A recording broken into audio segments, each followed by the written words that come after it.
ఈ ప్రజల దాహార్తిని తీర్చడానికి మా దగ్గర నిధులు లేవని చేతులు ఎత్తేసినటువంటి ప్రభుత్వం గతంలో ఉన్నటువంటి ప్రభుత్వం. దాహార్తిని చేర్చడానికి డబ్బులు లేవు కానీ సొంతంగా డిస్టిలరీని నెలకొల్పి పెద్ద ఎత్తున మద్యం సరఫరా చేస్తున్నాం, తాగండి చావండి అనే విధంగా గతంలో ఉన్నటువంటి రాష్ట్ర ప్రభుత్వం వ్యవహారం చేసింది అనేటువంటి విషయాన్ని సందర్భంగా గుర్తు చేస్తుంది. కేవలం పవన్ కళ్యాణ్ గారి కారణంగా 2028 వరకు కూడా సమయం ఇస్తూ రాబోయేటువంటి 2 సంవత్సరాల్లో మీ పథకాన్ని పూర్తి చేసుకోండి అని కేంద్రం అనుమతించింది అంటే దాని కృషి ఎవరు అంటే పవన్ కళ్యాణ్ గారు అనేటువంటి చెప్పడంలో ఏమాత్రం కూడా అనుమానం లేదు.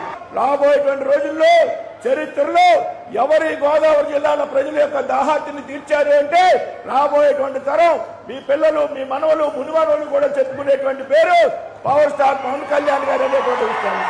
గత ఎన్నికల్లో తెలుగుదేశం పార్టీని, భారతీయ జనతా పార్టీని కూడా సమన్వయం చేసి గతంలో ఉన్నటువంటి రాక్షస ప్రభుత్వం, సన్నాసి ప్రభుత్వాన్ని ఇంటికి తరిమి కొట్టామంటే ఆయన బీజేపీని, తెలుగుదేశం పార్టీని సమన్వయం చేసినటువంటి విధానం. సొంత ప్రయోజనాలని, సొంత పార్టీ ప్రయోజనాల కన్నా నాకు రాష్ట్ర ప్రయోజనాలు ముఖ్యమనేటువంటి ఆలోచనతో నిరంతరం చంద్రబాబు నాయుడు గారితో, నరేంద్ర మోడీ గారితో వారిద్దరిని సమన్వయం చేసి ఇవాళ ఇన్ని అభివృద్ధి కార్యక్రమాలకి శ్రీకారం చుట్టడానికి ముఖ్యమైనటువంటి వ్యక్తి పవన్ కళ్యాణ్ గారు చెప్తూ సెలవు తీసుకున్నాను. జై హింద్, జై భారత్.